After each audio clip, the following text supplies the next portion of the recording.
Bonjour à tous, j'espère que vous allez bien. En tout cas, c'est une joie d'être là ensemble. Nous allons louer le Seigneur. On va prendre le temps dans une première partie à louer Dieu, une partie de louange, et après il y aura un message. Je vous invite à vous lever. On va chanter « Voici le jour ». Voici le jour que Dieu a fait. Amen.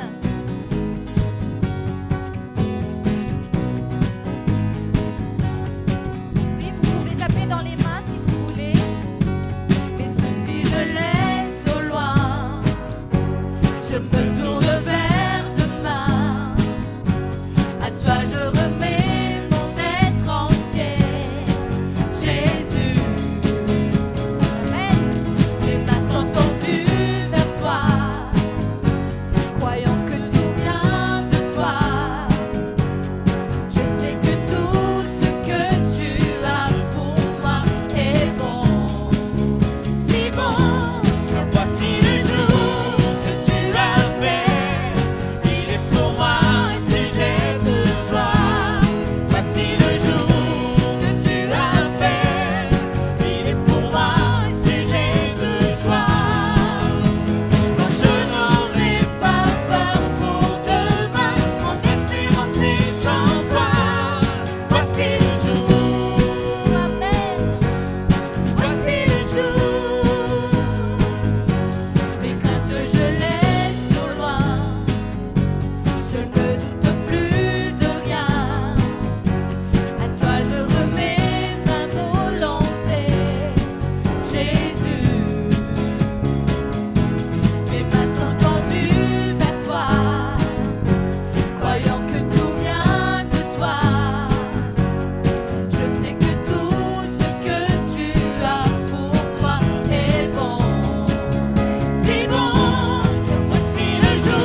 être, Seigneur, j'élève un chant pour toi. De tout mon être, alors s'élève un chant. Dieu Tout-Puissant, Dieu Tout-Puissant, que tu es grand Seigneur, de tout mon être, de tout mon être, alors s'élève un chant. Dieu Tout-Puissant, que tu es grand. Seigneur, nous élevons ton nom. Tu es grand, tu es puissant, Seigneur, et tu es au milieu de nous. Tu es présent au milieu de nous. Quel honneur, Seigneur, d'être là dans ta présence, Dieu de gloire. Seigneur, qui sur terre est comme toi? Personne n'est comme toi. Tu es bon, tu es tellement grand, Seigneur. Et tu viens te pencher vers nous, Seigneur. Ta présence est comme le ciel pour moi.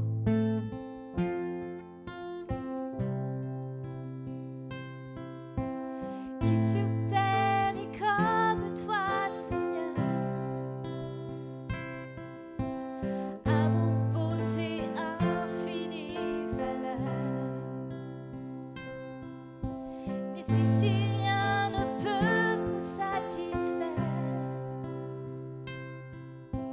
Jésus, ton amour me désaltère. Ensemble, reprenons-nous. Qui sur terre est comme toi, Seigneur? Amour, beauté, infinie valeur. Mais ici rien ne peut me satisfaire. Jésus, toi seul. Jésus, ton amour me désaltère.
Un jour je te verrai face à face. Mais si rien ne peut me satisfaire,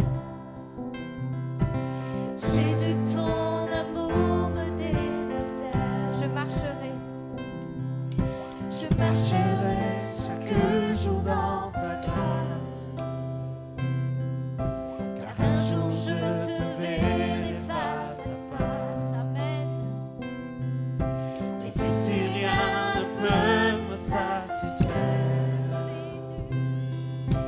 Jésus, ton amour me désaltère. Mais si rien ne peut me satisfaire, mais si rien ne peut me satisfaire, Jésus, ton amour me désaltère. Mais si rien ne peut me satisfaire, Jésus, ton amour me désaltère. Répétons-le encore une dernière fois. Mais si rien ne peut me satisfaire,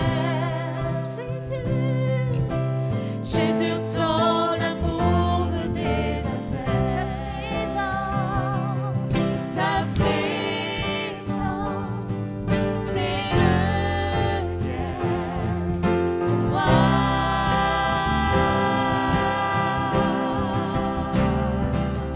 Ta présence, c'est le ciel pour moi. Jésus, ta présence, c'est le ciel pour moi. Alléluia. Ta présence, Oh c'est Jésus. le ciel pour moi. Oh Jésus, oh Jésus, oh Jésus, oh Jésus. Ta présence, c'est le ciel pour moi. Oh Jésus, oh Jésus. Ta présence, c'est le ciel pour moi. Oh Jésus, oh Jésus. Ta présence, c'est le ciel pour moi. Oh Jésus, oh Jésus. Ta présence, c'est le ciel pour moi. Je marcherai chaque jour. Je marcherai chaque jour dans ta grâce, car un jour je te verrai face à face. Mais si rien ne peut me satisfaire, Jésus. Jésus, ton amour me désaltère. Mais si rien ne peut me satisfaire, Jésus, ton amour me désaltère. Jésus, ton amour me désaltère. Jésus, ton amour me désaltère. Amen. Seigneur, c'est la vérité. Toi seul, Seigneur, peut nous suffire. Je crois en toi, je te fais confiance. Seigneur Jésus, prends la place qui t'est due encore ce matin. Sois béni, Seigneur. Nous voulons t'adorer, t'honorer. Glorifie ton nom, Jésus.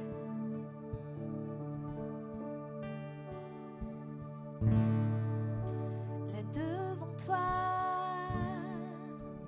je me tiens, Seigneur, tel que je suis. Je viens à toi. Tu me tiens fort au creux de tes mains.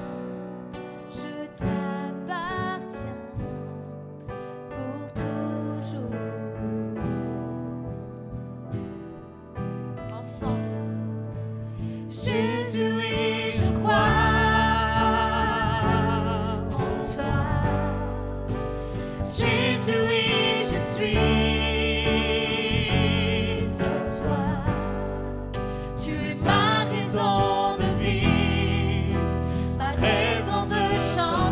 Jésus, Jésus, oui, je crois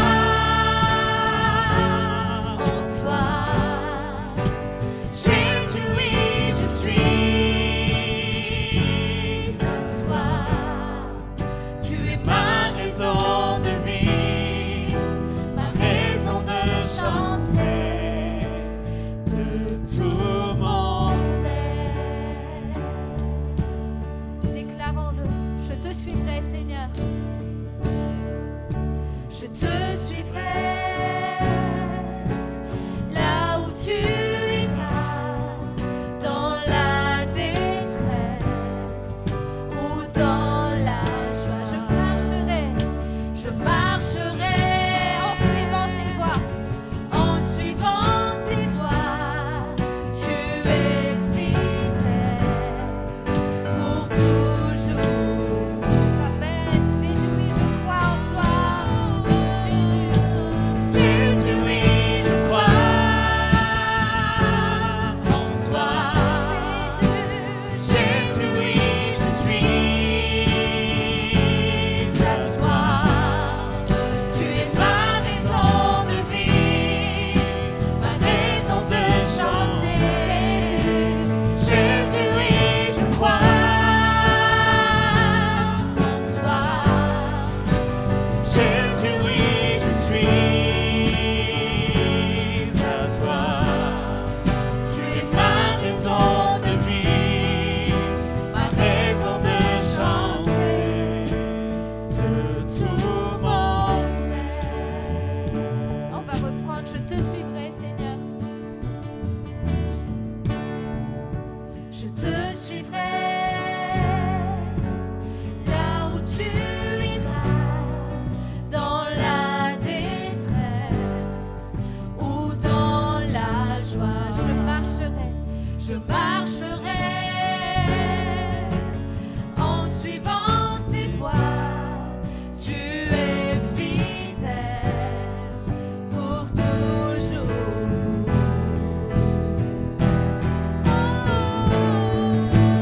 Jésus, oui, je crois en toi. Déclarons-le ensemble. Jésus, oui, je suis. Seigneur, je suis à toi. À toi. Tu es ma raison de vivre, ma raison de chanter. Jésus, Jésus, oui, je crois en toi. Jésus, oui, je suis à toi. Tu es ma raison de vivre, ma raison de chanter de tout mon être. Je t'adore, Seigneur. Je t'adore.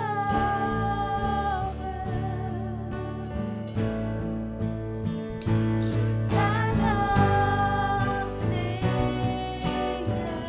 Je t'adore. Je t'adore.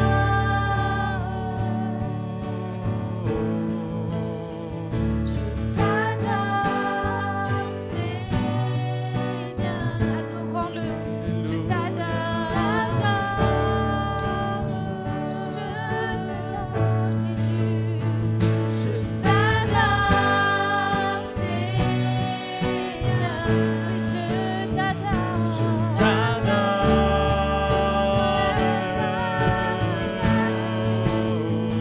Je t'adore, Seigneur. Jésus, oui, je crois en toi. Jésus, oui, je suis à toi. Tu es ma raison de vivre, ma raison de chanter. Jésus, Jésus, oui, je crois en toi. Jésus, oui, je suis à toi, Seigneur. à toi. Nous le confessons. Tu es ma raison de vivre, ma raison de chanter de tout mon être. Alléluia. Prenons le temps d'adorer. Jésus. Jésus. Jésus, tu es là, Seigneur. Jésus, tu es là. Je t'adore, Jésus, je t'adore, Seigneur. Adorons-le. Je t'adore, je t'adore. Alléluia. Korilida la samba baba shaya soria. Jésus, sois élevé, Seigneur. Jésus, oui, je t'adore. Je t'adore.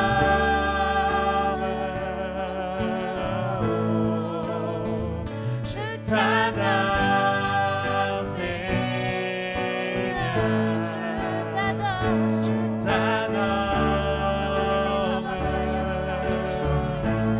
Shimamayantulo.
Bonjour, bonjour à chacun, bonjour à chacune.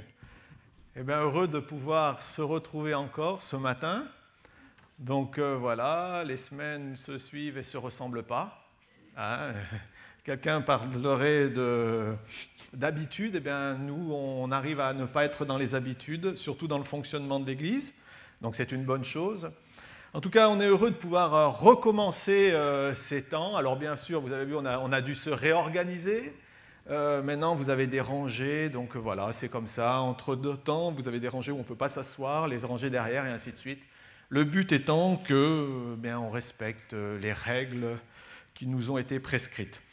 J'aimerais simplement vous rappeler au niveau du programme. Donc cet après-midi, on a encore la joie de pouvoir continuer le temps avec les enfants. Donc si vous avez des enfants, profitez-en, inscrivez-les. Vous savez, actuellement, tous les réunions pour les enfants se font par Zoom, mais c'est très interactif, les animateurs sont là, et puis chacun peut profiter. C'est un temps béni pour les enfants, et donc on vous encourage vraiment à inscrire vos enfants. Ça dure à peu près 1h30, mais c'est très très bien, et je pense que ça fera du bien à chaque enfant. Vous rappelez aussi, le mercredi à partir de 19h, on ne se retrouve pas à l'église mais sur Zoom, mais c'est un peu aussi l'église, donc on a un temps, c'est notre culte, et puis aussi le vendredi à 19h, on a un temps d'étude. Actuellement, nous étudions le livre des Actes, donc on en est au chapitre 3, on avance tout doucement, mais c'est vraiment un livre profond on peut travailler beaucoup sur ce livre, et puis c'est comment l'Église a pris son expansion. Donc on vous encourage aussi à nous rejoindre pour ces temps. C'est des temps toujours encourageants et puis bénis. Et puis je rappelle aussi, le matin, à 7h moins quart, de 7h moins quart à 7h15, on a un temps de prière par Zoom. Et ça permet à ceux qui vont travailler, juste avant le temps de travail aussi, de se fortifier au travers de la lecture d'un psaume. Et puis ensuite, chacun prie. L'idée, c'est vraiment de pouvoir placer nos journées sous le regard de Dieu, afin que le Seigneur puisse conduire les choses, parce que c'est tellement mouvementé, parfois il y a tellement d'aléas, du coup on a besoin que ce soit clair, on a besoin vraiment d'être éclairé par Dieu pour que tout se passe bien. Voilà, en tout cas, heureux de pouvoir tout à nouveau être là. Paraît-il que ça changera à partir du 15 décembre. Donc on verra comment on va faire. J'en sais pas plus, mais on souhaite pouvoir se retrouver tout à nouveau, beaucoup plus nombreux, bien sûr, parce que c'est le principe de la communion fraternelle. Peut-être en entendant aussi, si ça ne nous est pas donné, on fera 2 cultes. On avait déjà essayé une première fois, on réessayera encore une deuxième fois. Ça avait bien marché aussi. Voilà, tout est ouvert aujourd'hui. Donc c'est vraiment des temps spéciaux pour chacun d'entre nous, mais en même temps des temps où on peut vraiment faire beaucoup de choses. Et je crois aussi, à votre niveau, vous pouvez faire des choses qui vont vous surprendre, parce que Dieu n'est pas limité. Dieu a décidé que c'était un temps où on ne serait pas limité. Et je crois que c'est donné pour chacun d'expérimenter, de vivre des bonnes choses avec le Seigneur. La semaine dernière, on avait un culte avec la jeunesse, et c'était un bon moment, parce qu'à un moment donné, j'aurais demandé, mais qui a un témoignage durant cette période difficile, quelque chose de positif? Et ce qui m'a plu, c'est de voir les nombreuses personnes, les jeunes qui étaient là, dire, moi ceci, moi cela, j'ai trouvé du travail, j'ai trouvé un appart, j'ai trouvé ceci, cela, cela. Et je dis, c'est encourageant. Parce que notre Père qui est dans les cieux prend soin de chacun d'entre nous. Il n'est pas limité. Ok, ça faut bien comprendre. Dieu n'est pas limité. Nous sommes limités, nous, mais lui n'est pas limité. Donc il peut répondre à chacun de nos besoins, et il connaît aussi les attentes de nos cœurs. Voilà, on va prier, puis on va prendre la parole de Dieu. Seigneur, merci pour cette belle journée. Seigneur, merci pour ces bons moments que nous allons passer ensemble. Moment de communion, moment de partage, moment aussi où, Seigneur, nous voulons voir ta gloire paraître. Je prie aussi que durant cette matinée, des cœurs soient consolés, que certains soient encouragés. Seigneur, que tu relèves le faible, que tu puisses, Seigneur, redonner, Seigneur, le goût, l'envie, le désir, la passion de continuer à marcher avec toi jour après jour. Amen. Voilà, aujourd'hui je vous invite, on va prendre dans l'évangile de Luc, le chapitre 7. Et le chapitre 7 est un peu long, c'est pour ça qu'on va prendre une petite histoire qui, moi, m'a personnellement interpellé. Ça sera l'histoire de la veuve de Naïm. Et c'est comme ça en tout cas que c'est intitulé, on parlera un petit peu d'elle. Mais ce que j'aimerais tout d'abord dire, c'est que le passage dans l'évangile de Luc, chapitre 7, là, le passage qui nous intéressera, ça sera du verset 11 au verset 17. Mais ce qui est intéressant, c'est de voir que ce passage, c'est le passage d'un miracle. Il y a eu une résurrection. Et cette résurrection, va faire date, puisque dans les évangiles, on sait qu'il y a eu trois résurrections. Il y a eu Lazare, il y a eu la petite fille de Jairus, et il y a eu le fils aussi de cette veuve.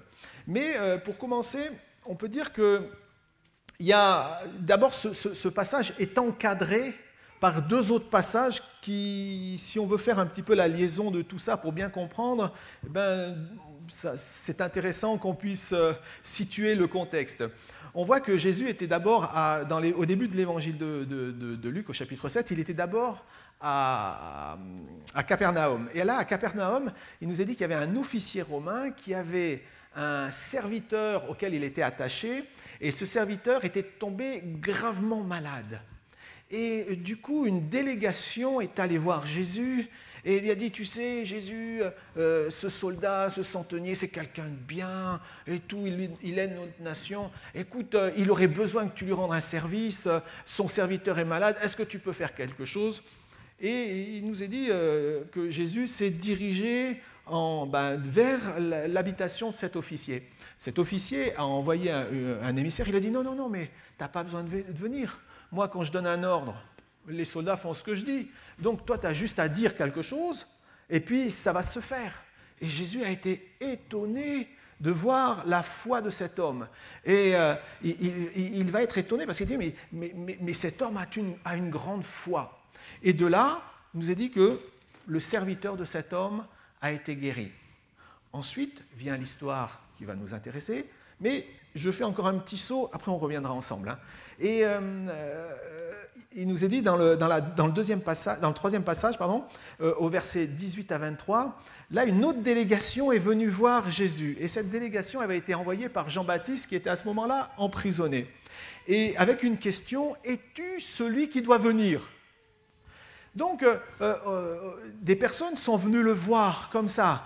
Et Jésus dit, suite à cette question, eh bien, alors que les personnes étaient là, les disciples de Jean étaient là, il nous est dit au verset 21, à l'heure même, Jésus guérit plusieurs personnes de malédictions, d'infirmités, d'esprits mauvais. Il rendit la vie à plusieurs, les lépreux furent purifiés, la bonne nouvelle fut annoncée aux pauvres. Donc, et puis il a dit maintenant, allez rapporter tout cela à Jean-Baptiste et dites-lui, ben voilà, maintenant les choses se sont accomplies, s'accomplissent, je suis vraiment celui qui devait venir.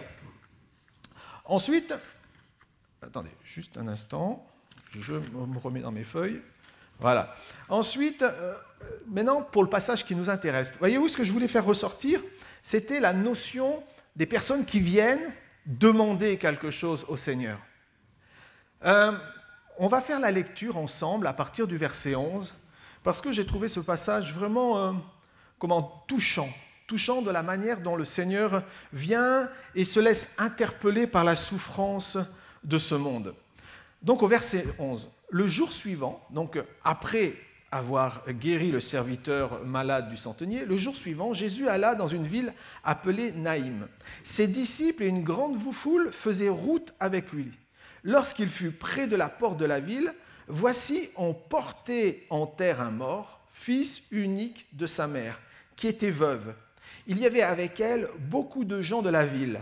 Le Seigneur, l'ayant vue, fut ému de compassion pour elle et lui dit « Ne pleure pas ». Il s'approcha, toucha le cercueil. Ceux qui le portaient s'arrêtèrent. Il dit « Jeune homme, je te le dis, lève-toi ». Et le mort s'assit et se mit à parler. Jésus le rendit à sa mère. Tous furent saisis de crainte et ils glorifiaient Dieu, disant « Un grand prophète apparut parmi nous. Dieu a visité son peuple. » Cette parole sur Jésus se répandit dans toute la Judée et dans tout le pays d'alentour. Donc là, on s'aperçoit que dans ce passage, Jésus n'a pas du tout été sollicité. Vous savez, souvent les gens venaient voir Jésus. Ils avaient des besoins, comme vous et moi, on vient au pied du Seigneur, on dit « Seigneur, tu vois, j'ai tel besoin ». Mais précédemment, non, ça ne s'est pas passé comme ça. Les gens ont sollicité.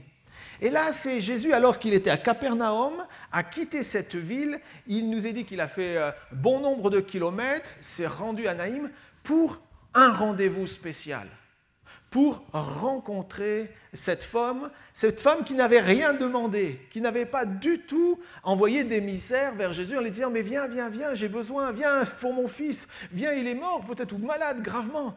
Comme pour, vous savez, pour Lazare. Il nous a dit que pour Lazare, Marthe et Marie avaient envoyé des émissaires disant « Tu peux venir, Jésus, ton ami que tu aimes est malade ». Jésus lui a dit « Oui, bon, on va attendre quelques jours ». Et puis 3 jours après, il était mort, il est venu, hop, il a été ressuscité. Donc on voit que des personnes sont venues. Pour la petite fille de Jairus, c'est exactement la même chose. Des personnes sont allées au-devant de Jésus disant oh, « Tu sais, le chef de la synagogue, sa fille est vraiment, vraiment malade. Est-ce que tu peux faire quelque chose ?» Donc mais là, pas du tout. Le Seigneur est simplement venu. Et c'est vraiment ce qui m'a interpellé parce que dans ce cadre-là, on voit que personne n'était au courant de quoi que ce soit, mais le Seigneur savait. Il voyait, il connaissait, vraiment, on a l'impression que le Seigneur savait et connaissait la souffrance de cette femme. Donc, on voit que Jésus va arriver à Naïm, donc le matin, et il va arriver avec son cortège. Il nous est dit dans les Écritures qu'un grand nombre de personnes étaient avec Jésus. Ses disciples et une grande foule faisaient route avec lui. Donc, on voit qu'un premier cortège eh bien, allaient sur la ville de Naïm quand ils ont croisé un deuxième cortège. Et c'est là aussi que ça devient intéressant. Dans le premier cortège, ça symbolise la bonne nouvelle, la joie, l'espérance, l'avenir, la foi. Il y a vraiment une énergie, tout le monde est heureux, on vient de vivre des bonnes choses, on est avec le Seigneur Jésus. Et là, quand Jésus est quelque part, il se passe vraiment des miracles, hein, c'est quelque chose de merveilleux. Et puis ce cortège va croiser un deuxième cortège, où là, on retrouve les pleurs, on retrouve la souffrance, on retrouve la peine. Ce deuxième cortège, eh bien, c'est une femme qui amène son fils unique, parce qu'en plus elle était veuve, donc pas d'autres enfants, veuve, son fils unique en terre, sans espoir, tout est fini, la tristesse. Et ces deux cortèges viennent face à face et vont se rencontrer. L'un, c'est la vie et l'autre, c'est la mort. La mort impitoyable qui frappe sans se préoccuper des douleurs qu'elle cause, sans épargner une veuve n'ayant qu'un fils. La mort est ignorante du mal et des conséquences qu'elle provoque. Une séparation terrestre définitive, rompant le lien avec les vivants. Voilà ce que c'est que la mort. C'est vrai que ça interpelle. On se dit, cette mort, finalement, un jour ou l'autre, on est tous sujets à ça, puis on en parle, et puis on a tous été confrontés. Et on peut imaginer la douleur, et tout le monde peut imaginer, parce que malheureusement, tous, nous vivons des temps de souffrance, mais on peut imaginer la douleur de cette femme qui est déjà veuve, qui vient de perdre un enfant, et qui est accompagnée par des amis qui sont là, sympathisants, peut-être pour la soutenir, mais on ne peut plus rien faire. La relation a été brisée et rompue. Maintenant, il n'y a plus d'unité possible, on ne peut plus dialoguer, partager. Bien sûr, il reste les souvenirs, il reste la joie des temps passés, mais quelque chose a été rompu. Et ça, malheureusement, c'est la mort qui affecte, la mort qui touche, la mort qui transperce. Et on se dit, mais Seigneur, donc quelle situation terrible que de perdre quelqu'un, et puis même ça pourrait créer des angoisses, ça pourrait nous perturber, la mort perturbe, la mort inquiète, la mort fait peur. Et on se dit, mais Seigneur, il n'y a donc pas de solution.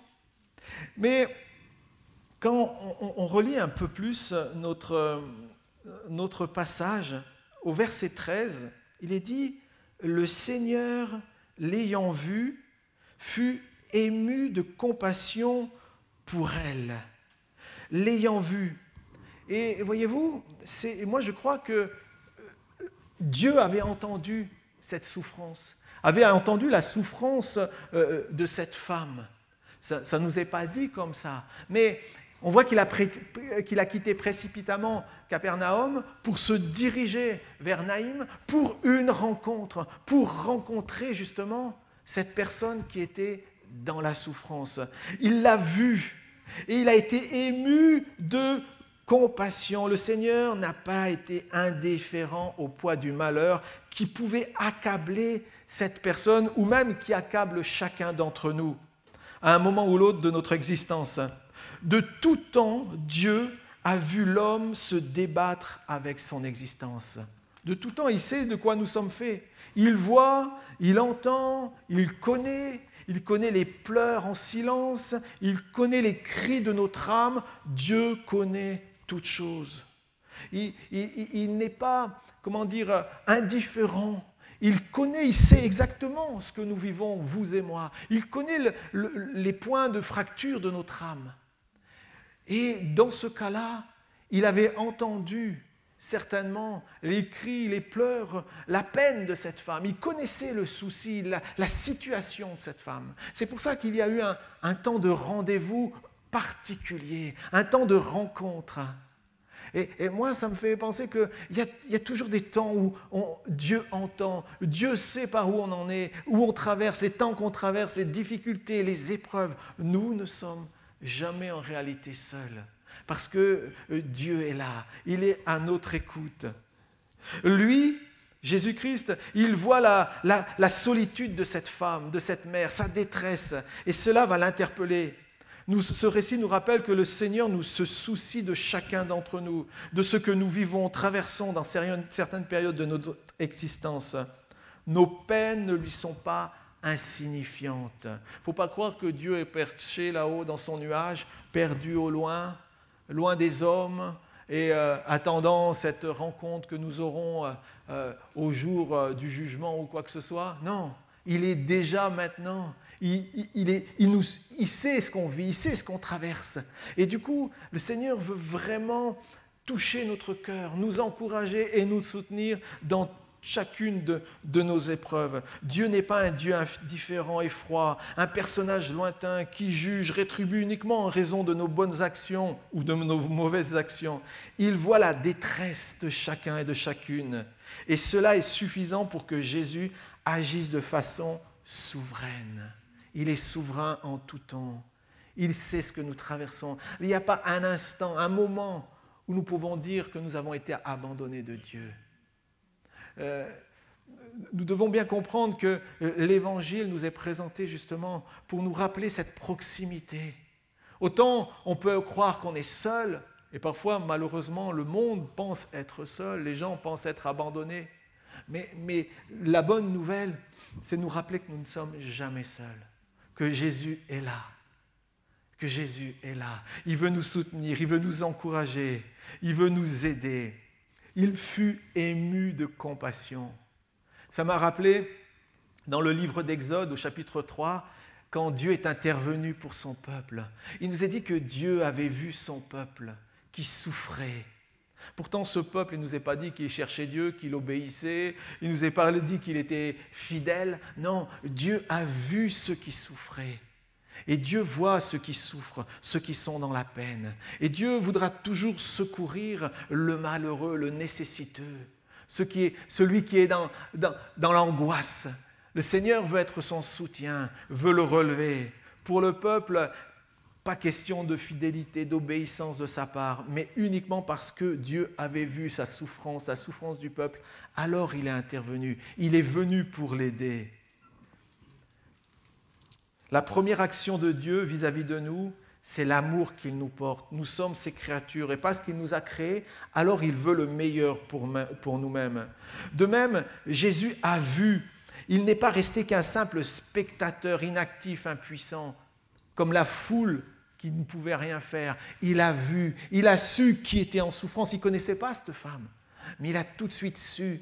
Et Dieu sait exactement où vous et moi nous en sommes. Il connaît l'état de notre cœur. Et il nous a dit qu'il a été rempli de compassion. Il a vu la douleur de cette mère et il l'a fait sienne. La compassion, ça veut dire souffrir avec. Il a eu une identification, la compassion, être compatissant. Il a été touché dans ses entrailles. Jésus est touché par ce que nous vivons. Nos vies ne lui sont pas indifférentes, nos peines ne lui sont pas indifférentes. Bien sûr, nous avons le privilège aujourd'hui, nous, de crier à lui et de nous attendre à ce qu'il intervienne. Mais imaginons le nombre, les millions de personnes qui ne connaissent pas cette proximité du Seigneur, qui ne la connaissent pas ou qui l'ignorent. C'est quelque chose de terrible que de se retrouver seul avec ses propres souffrances. Mais lui, il connaît, il a vu les douleurs et il s'est identifié. Il a pris pour lui-même. Quand quelqu'un est compatissant, ça veut dire qu'il ne reste pas indifférent à la souffrance de l'autre. Dans les mots compassion aussi, il y a le mot passion. Cela implique un engagement. Il n'y a rien de léger. La compassion, ça veut dire que tu portes la chose, tu te passionnes pour la chose, tu aimes ardemment comme Dieu a aimé. Et le Seigneur nous aime ardemment. Il connaît, il sait exactement chaque chose de nous.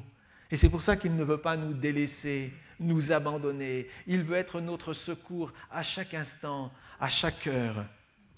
Souvent dans les Écritures, Jésus a été ému de compassion devant la détresse de l'humanité. Et cela l'a toujours poussé à faire quelque chose.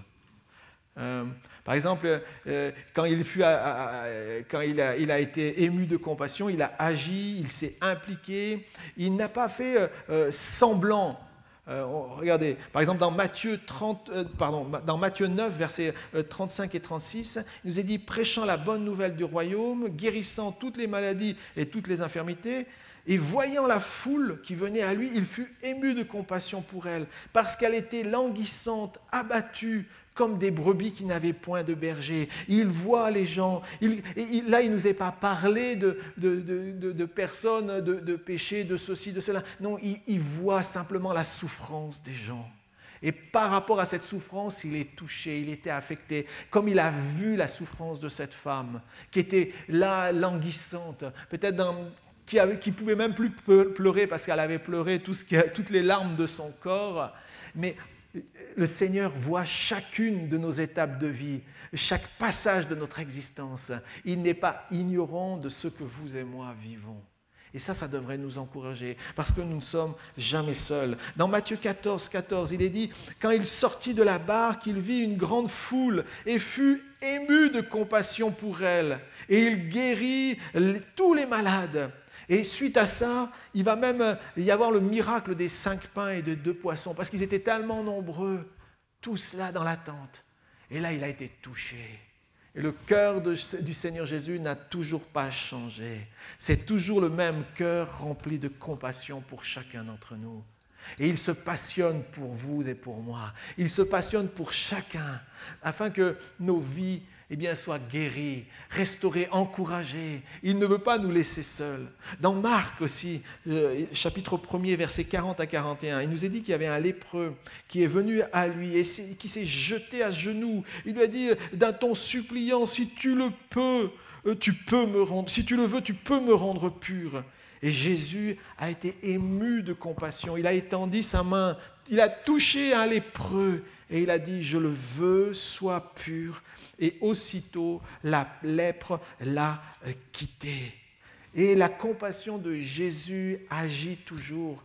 C'est ce que je voudrais vraiment laisser dans votre esprit aujourd'hui. C'est de vous dire que cette compassion n'a pas changé. L'amour pour le Seigneur n'a pas changé. Sa passion pour chacun d'entre nous n'a pas changé. Que ce soit, il sait qu'il peut agir, il peut tout faire, que ce soit dans nos maladies, nos infirmités, dans notre aveuglement, dans notre paralysie. Dieu peut agir. La compassion était et reste le moteur de son action envers nous. Jésus agit d'abord parce qu'il nous aime. C'est avant tout cela pourquoi il est venu sur terre. Il est venu parce qu'il nous aimait. Il s'est donné parce qu'il nous aimait. Il est venu à notre rencontre parce qu'il nous aimait passionnément. Quand il a quitté le ciel de gloire en accord avec le Père, c'est parce qu'il nous aimait. Il nous aimait pour nous sauver, pour qu'on ne reste pas dans notre humanité déchue, perdue, sans espoir, sans avenir, sans espérance. Il est venu pour que chacun d'entre nous, nous puissions retrouver notre dignité, relever la tête, qu'on puisse à nouveau avancer, qu'on ne soit pas accablé par les maux de cette terre, par les manipulations, par les peurs, par les mensonges, par les frustrations, par les blessures, par tout ce qui vient meurtrir notre âme. Mais il est venu nous relever pour qu'on ait la vie. Et la vie en abondance. Il est venu et c'est lui-même délibérément qui a décidé de venir. Il s'est offert, il s'est donné pour chacun. Il a offert sa propre vie volontairement. Il a dit, je viens à cause de vous, je viens pour mourir pour vous, pour que vous ayez ma vie. Je prends le poids de votre péché sur moi pour que votre existence ne soit plus jamais la même. Ça, c'est l'évangile, c'est la bonne nouvelle pour nous. Ça veut dire que le Seigneur maintenant nous a aussi envoyé le Consolateur, son esprit qui nous permet de relever la tête, de tout à nouveau marcher dans la vie, de ne pas être écrasé par le poids de notre passé, écrasé par tout ce qu'on a pu vivre, écrasé par les mensonges ou par les angoisses, écrasé par tout ce qu'on a pu subir à droite ou à gauche. Mais au contraire, le Seigneur est venu pour nous restaurer, nous rendre libres, pour qu'à nouveau nous puissions vivre la vie qu'on doit vivre, le temps qu'il faut, avant de le voir lui. La compassion de Jésus agit envers tous. Elle reste aussi le moteur essentiel du Seigneur.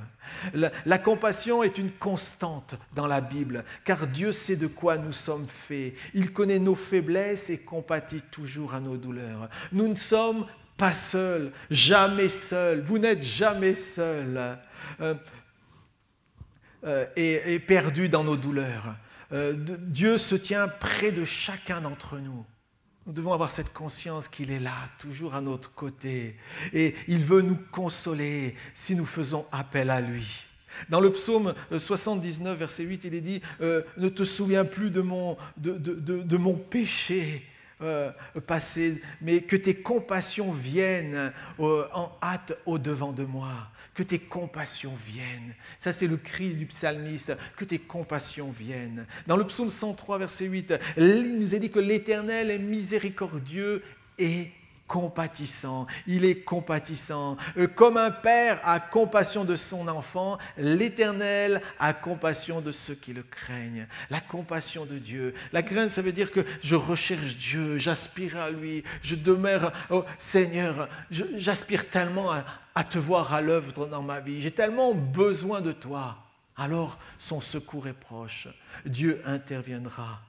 Le psaume 116, verset 5. « L'Éternel est miséricordieux et juste. Notre Dieu est plein de compassion. » L'Éternel est miséricordieux et juste. Notre Dieu est plein de compassion. Dans Ésaïe 54, verset 8. Avec un amour éternel, et là c'est Dieu qui parle, avec un amour éternel, c'est une parole pour vous, j'aurai compassion de toi. J'aurai un amour infini pour toi.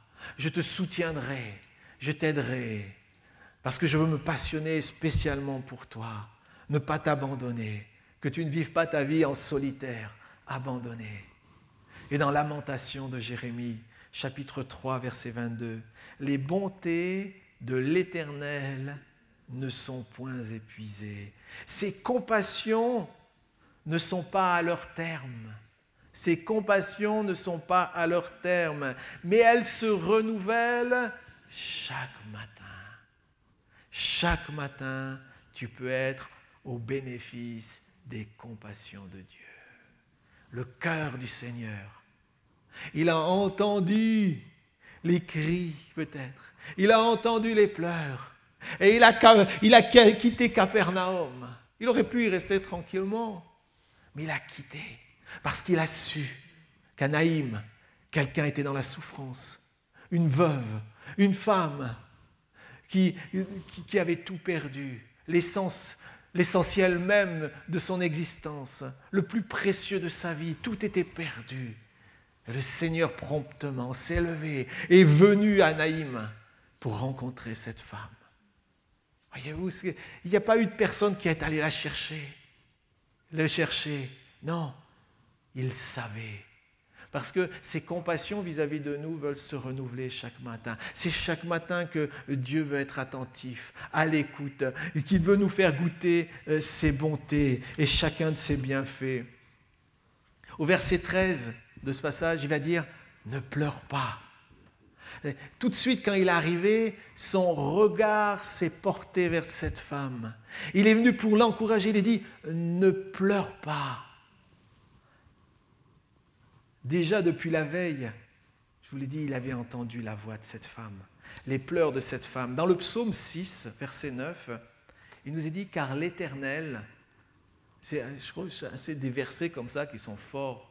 Il est dit « L'Éternel entend la voix de mes larmes.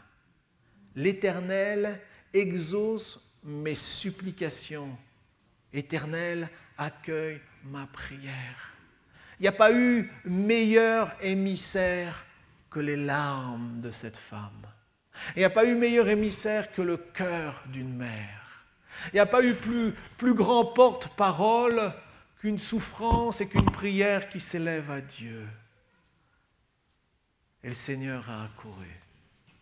Il est venu parce qu'il a vu, mais parce qu'il a entendu toutes les larmes. Et ces larmes avaient une voix. Et cette voix a touché le cœur du Seigneur. quand tu verses une larme, quand tu es dans la souffrance, sache que Dieu entend tes souffrances. Il est ému de compassion. Et le Seigneur agira toujours. Peu importe la circonstance, le lieu, le temps, le moment, le Seigneur agira. C'est comme si un livre était écrit. Et dans ce livre étaient écrites toutes les peines et tout ce que tu avais pu vivre. Dans le psaume 56, verset 9, il est dit « Recueille mes larmes dans ton outre. Ne sont-elles pas inscrites dans ton livre ?» Le poids de ces larmes et de cette souffrance, Dieu les connaît. Et Dieu agira promptement pour chacun d'entre nous.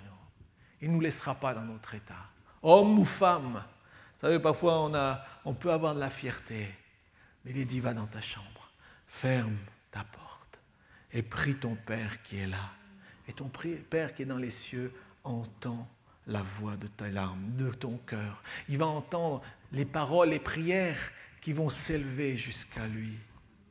La première chose qu'il dira à cette femme, quand il lui dit « ne pleure pas », il lui dit « ne désespère pas, ne te résigne pas, ne renonce pas, ne perds pas ta foi ». Et c'est ce que le Seigneur aussi veut nous dire à nous.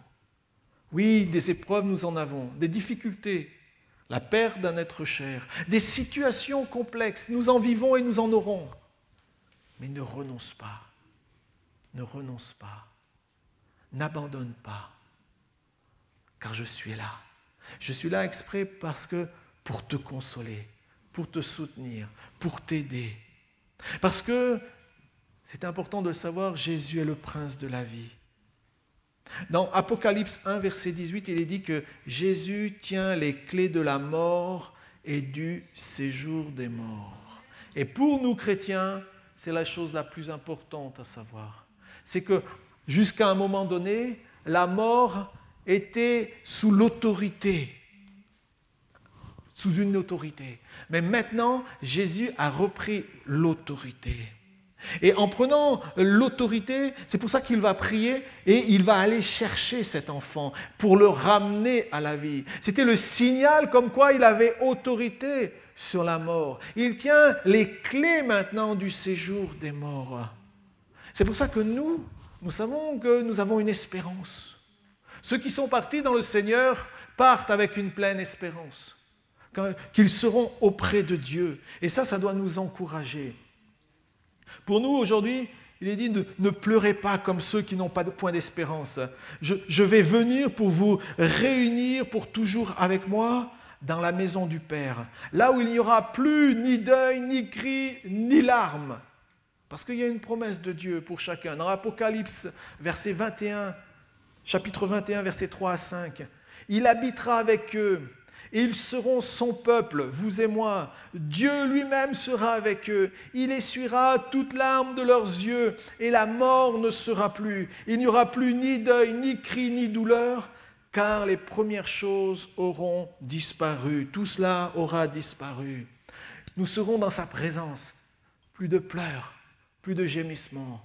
Il sera là avec nous. Ça, c'est l'espérance chrétienne. Ça, c'est cette foi que nous avons, qu'un jour nos yeux verront Dieu face à face, dans son ciel de gloire. Dans Jean 3, 36, il est dit que celui qui croit au Fils a la vie éternelle. Oui, nous sommes affectés. Oui, nous sommes touchés dans notre âme, dans notre cœur, par les peines.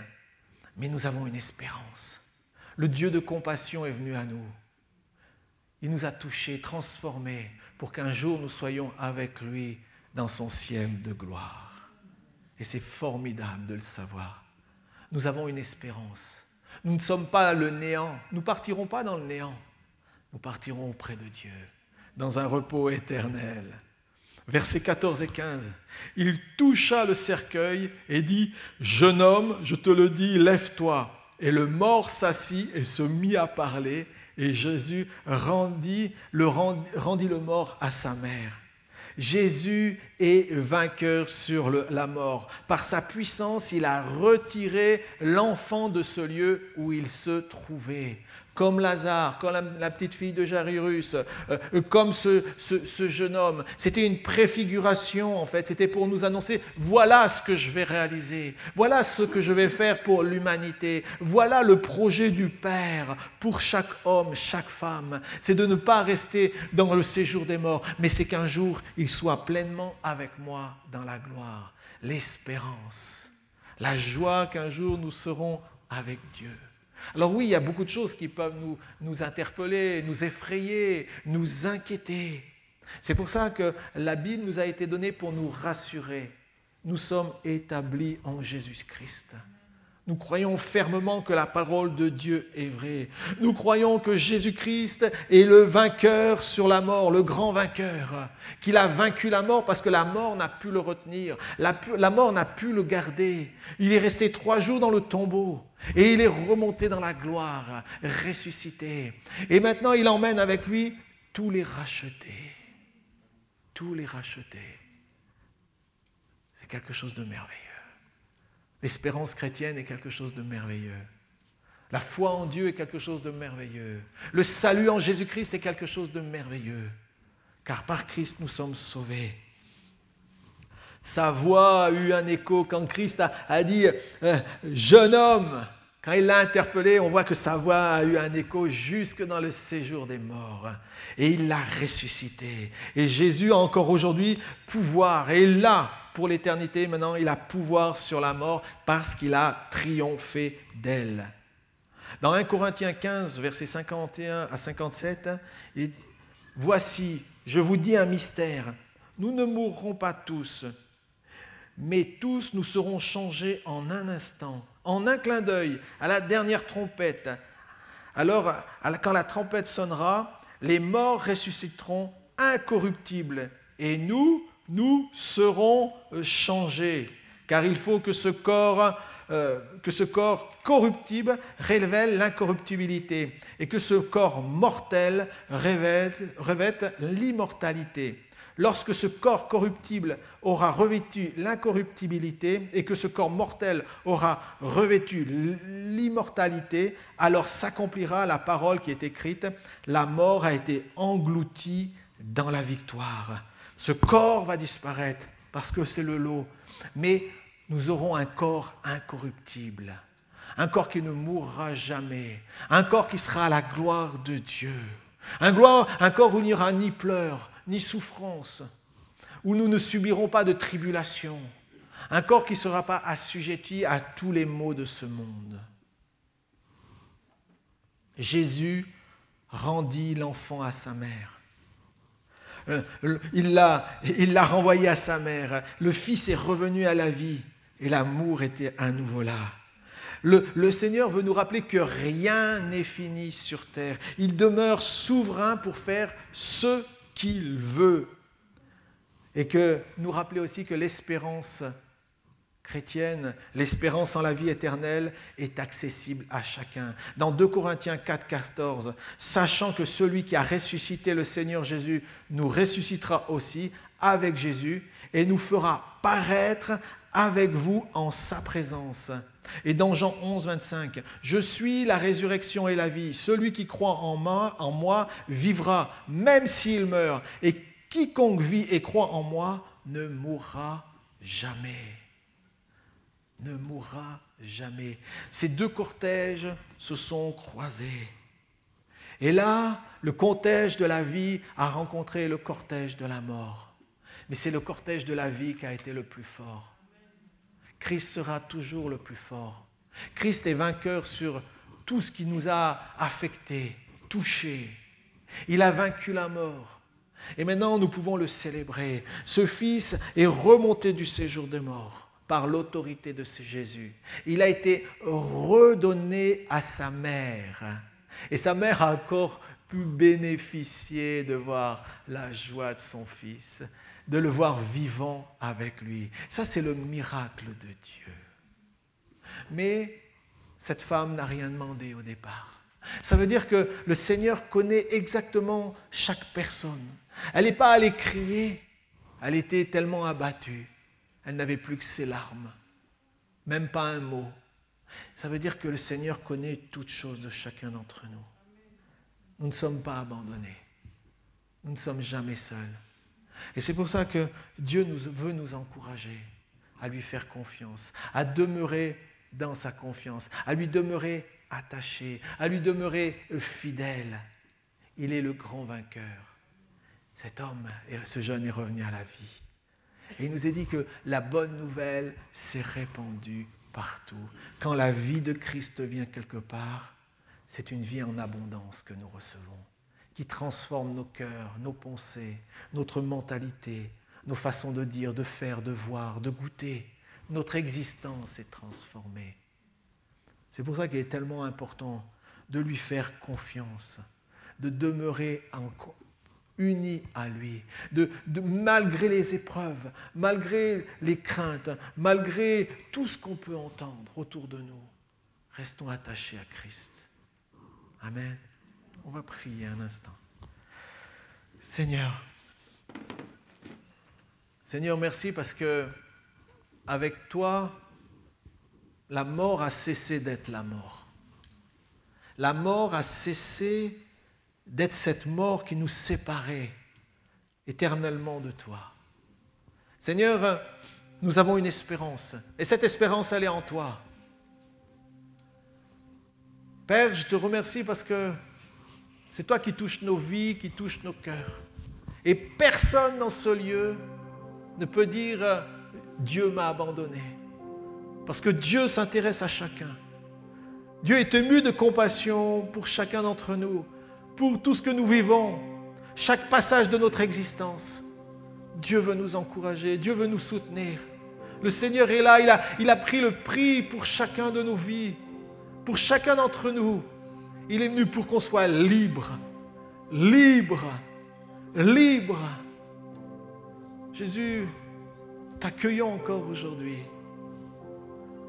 Oh Seigneur, tu vois tous ceux qui sont affectés. Seigneur, tous ceux qui ont perdu leur joie à cause des circonstances de la vie. Tous ceux qui ont perdu leur confiance. Tous ceux qui se sentent abandonnés. Seigneur, tu les connais. Tu les vois. Leur souffrance te parle, fait écho dans ton cœur. Et Seigneur, tu veux toucher encore. Tu veux interpeller. Tu veux relever. Tu veux soutenir. Je prie, Père, qu'encore aujourd'hui tu puisses guérir ceux qui sont affligés, ceux dont leur fardeau est trop lourd, ceux dont les difficultés pèsent jour après jour. Seigneur, comme on l'a dit, tu entends chacune de nos larmes. Elles ont un écho dans le ciel, parce qu'elles portent notre souffrance et nos peines. Et je prie, Seigneur, pour que chaque larme, eh bien, tu puisses répondre à cet écho, que tu puisses soutenir, consoler, apaiser, que tu puisses être celui qui redonne la vie. Peut-être qu'aujourd'hui, mieux de nous, certains sont affectés. J'aimerais te rappeler, mon frère, ma sœur, la compassion de Dieu n'a pas cessé pour toi. L'amour de Dieu n'a pas cessé pour toi. Tu t'es éloigné peut-être, mais lui ne s'est pas éloigné. Tu t'es détourné, mais lui ne se détournera pas. Parce que le moteur même de sa relation pour toi, c'est l'amour. Parce que Dieu t'aime à un point que tu ne peux même pas considérer ou comprendre. Seigneur, je veux te remercier pour tout cet amour qui s'est déversé sur nos vies. Merci parce que tu n'es pas venu pour qu'on soit seul et abandonné, mais pour qu'on soit à nouveau restauré et guéri. Jésus, je prie pour tous ceux qui sont, quand ils rentrent à la maison, qui ferment leurs portes et qui sont tristes, seuls. Je prie pour que cette solitude et cette tristesse s'en aillent au nom de Jésus. Pour que ta présence, Seigneur, remplisse les foyers, la maison, les chambres. Que tu sois dans la maison de chacun d'entre nous, que tu puisses vivre et prendre toute la place, que nos cœurs soient guéris de ta présence. Je prie, Seigneur, pour que ceux qui sont dans la peine affective soient guéris et consolés au nom de Jésus. Seigneur, tu es un Dieu merveilleux, tellement bon, lent à la colère, riche en bonté. Jésus, viens. Dieu de consolation, descends dans les cœurs ce matin. Seigneur, certains n'ont même plus la force de peut-être de crier vers toi. Je prie pour ces personnes, Seigneur. Pour ceux qui sont seuls aujourd'hui, qui ne savent même plus vers qui se tourner, vers qui chercher une solution. Je prie pour que tu deviennes leur solution, que leurs yeux s'ouvrent sur toi, que leurs yeux s'ouvrent sur ta personne. Seigneur, tu as couru jusqu'à Naïm pour cette femme, pour une personne. Ça nous rappelle qu'aujourd'hui tu cours pour chacun d'entre nous. Tu viens au-devant de chacun d'entre nous. Seigneur, c'est avec confiance encore ce matin que nous voulons tout déposer à tes pieds. J'invite vraiment à faire cette prière. Si peut-être il y a un poids dans votre cœur. Peut-être tu as l'impression d'être seul dans cette situation. Je t'invite à déposer ce poids et dire Seigneur, prends ce qui me pèse. Prends mes inquiétudes. Prends ce qui me perturbe aujourd'hui. Seigneur, je veux te voir à l'œuvre. Seigneur, je veux plus que cette tristesse m'anime. Mais je veux vraiment maintenant à nouveau goûter la vie. Je veux être consolé. Je veux recevoir cette consolation du ciel dans mon cœur. Donne-moi, Seigneur, le regard de la foi, d'espérer en toi encore, de me relever et de marcher à ta suite. Seigneur, tu t'intéresses à chacun. Et pour ça, je veux te rendre grâce. Je bénis ton Église, Seigneur. Je te recommande cette maison. Je te recommande ceux et celles qui nous écouteront. Je prie, Jésus, pour que aucun d'entre nous n'oublions jamais que tu es là, prêt à répondre, prêt à intervenir. Tu es le fidèle. Seigneur, moi-même, je m'identifie parfois à cette femme. On a l'impression d'être seul. Et pourtant, toi, tu nous connais. Tu sais tout de nous. Rien ne t'est caché. Alors, je prie, Seigneur, encore pour ce matin, au nom de Jésus, que tout ce qui t'empêche de voir la bonté de Dieu maintenant soit chassé de devant ta face. Que tout ce qui t'empêche d'être au bénéfice de la gloire de Dieu soit ôté. Que tu puisses maintenant goûter les bienfaits du Seigneur pour ton existence. Que tu puisses dire, mon Dieu est vivant. Mon Dieu est la vie. Il m'a redonné la vie. Il m'a redonné le courage. Il m'a redonné la force de continuer dans la marche. Et je sais qu'un jour, mes yeux verront Dieu. Car je sais que mon Rédempteur est vivant. Je sais que mon Sauveur est vivant. Seigneur, donne-moi le courage d'affronter la vie. Donne-moi l'énergie nécessaire pour marcher chaque jour. Donne-moi la force et la joie, Seigneur, qui m'est nécessaire pour continuer à témoigner de toi, à être passionné pour toi. Remplis-moi aussi de ce cœur que tu avais, un cœur de compassion. Donne-moi aussi d'être rempli de compassion, de ne pas être dur, de ne pas être aigri ou médisant, mais malgré les circonstances, que je puisse continuer à aimer et à pardonner. Merci Jésus pour tout ce que tu vas nous accorder durant toute cette semaine. Tout cela pour ta seule gloire.